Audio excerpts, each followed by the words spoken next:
दी arc connect app एक व्याकुलता मुक्त जगह जहां आप जुड़ सकते हैं, शेयर कर सकते हैं और प्रार्थना कर सकते हैं।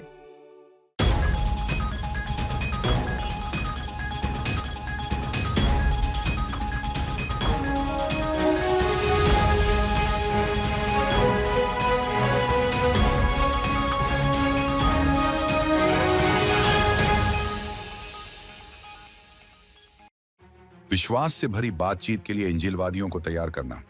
Institute of faith and culture के एक हालिया सर्वेक्षण से इंजीलवादियों के बीच एक विरोधाभास का पता चलता है। जबकि 92% का मानना है कि उन्हें बाइबल की शिक्षाओं को साझा करना चाहिए, केवल 35% महत्वपूर्ण सांस्कृतिक चर्चाओं में शामिल होने के लिए सक्षम महसूस करते हैं। यह अंतर कई लोगों को महत्वपूर्ण बातचीत के लिए उनकी तत्परता पर सवाल उठाता है। सर्वेक्षण में पाया गया कि केवल 40% इंजीलवादियों को लगता है कि उनके चर्च उन्हें विविध सामाजिक विचारों के लिए पर्याप्त रूप से सुसज्जित करते हैं। कई लोगों का मानना है कि चर्चों में इस बारे में बात करने के लिए कुछ जगह दी जानी चाहिए। हालांकि कई इवेंजेलिकल बाइबल की सच्चाइयों को बढ़ावा देना चाहते हैं। 38% अलोकप्रिय सेटिंग में इन विचारों को व्यक्त करने में संकोच करते हैं। इस बीच 50% उन लोगों के साथ बाइबल संबंधी अंतर्दृष्टि साझा करने की तीव्र इच्छा व्यक्त करते हैं जो सहमत हैं, जो उनके विश्वास समुदाय के भीतर संबंध की लालसा को दर्शाता है। आइए हम प्रार्थना करें कि इंजीलवादी हमारे प्रभु से ज्ञान प्राप्त करें और ईश्वर के वचन के माध्यम से अपना विश्वास व्यक्त करने में दृढ़ रहें। मसीह का प्रेम संकट में भी चमकता है। जैसे जैसे मध्य पूर्व में संघर्ष बढ़ता जा रहा है, मानवीय संकट गहराता जा रहा है। ईसाई धर्मार्थ संस्था youth for Christ Lebanon YFCL चुनौती के लिए आगे आई है और संघर्ष के कारण विस्थापित हुए लाखों लोगों तक पहुंचे YFCL आशा की किरण के रूप में खड़ा है, जो अपने घरों से मजबूर परिवारों को महत्वपूर्ण सहायता प्रदान कर रहा है। राष्ट्रीय निदेशक माहिर एल हज वास्तविकता का वर्णन करते हैं। लोग भयभीत हैं, बढ़ी हुई चिंता को दर्शाते हैं। निराशा में फंसे लोगों की मदद करने की उनकी प्रतिबद्धता क्रिया में मसीह के प्रेम का प्रतीक है। YFCL समर्थन का आह्वान करता है। वे ईसाई समुदाय को दृढ़ता और शक्ति के लिए प्रार्थना में शामिल होने के लिए आमंत्रित करते हैं। YFCL यीशु मसीह के प्रति बिना शर्त प्यार दिखाते हुए बेरूत में सबसे अधिक प्रभावित मुस्लिम लोगों तक पहुंचता है।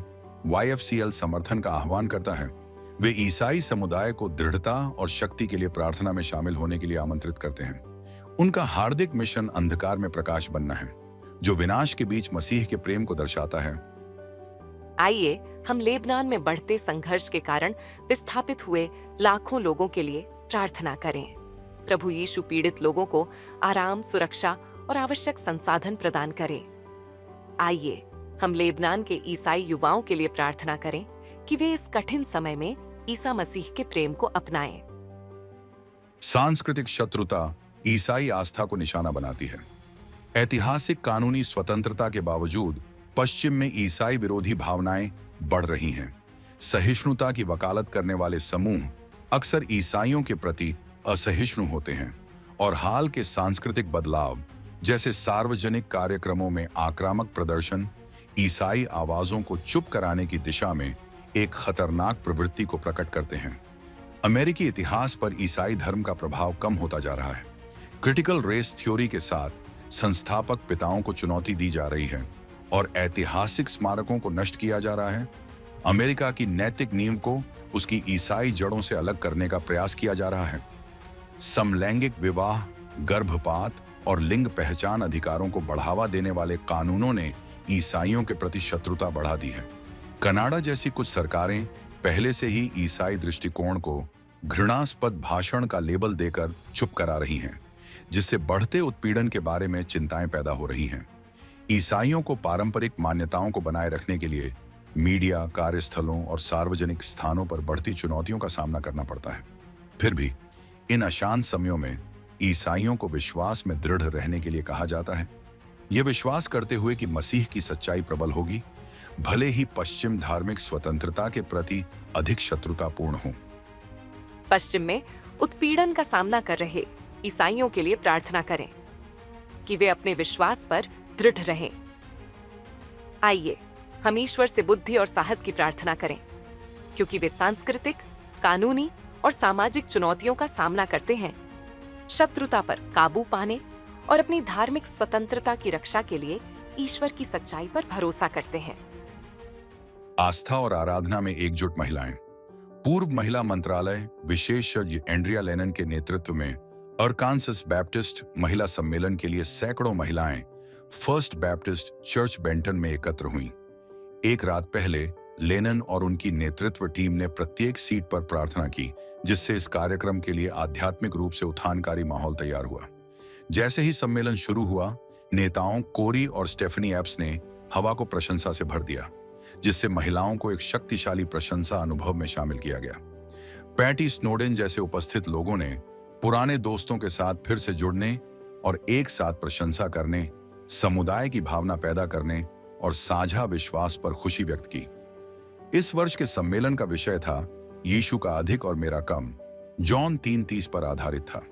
मुख्य वक्ता राचेल लविंगवुड ने एडी गिब्सन और उनकी पत्नी की मिशन प्रशंसाओं के साथ उपस्थित लोगों को अपने जीवन और मंत्रालयों में प्रभु की परिवर्तनकारी शक्ति को अपनाने के लिए प्रेरित किया।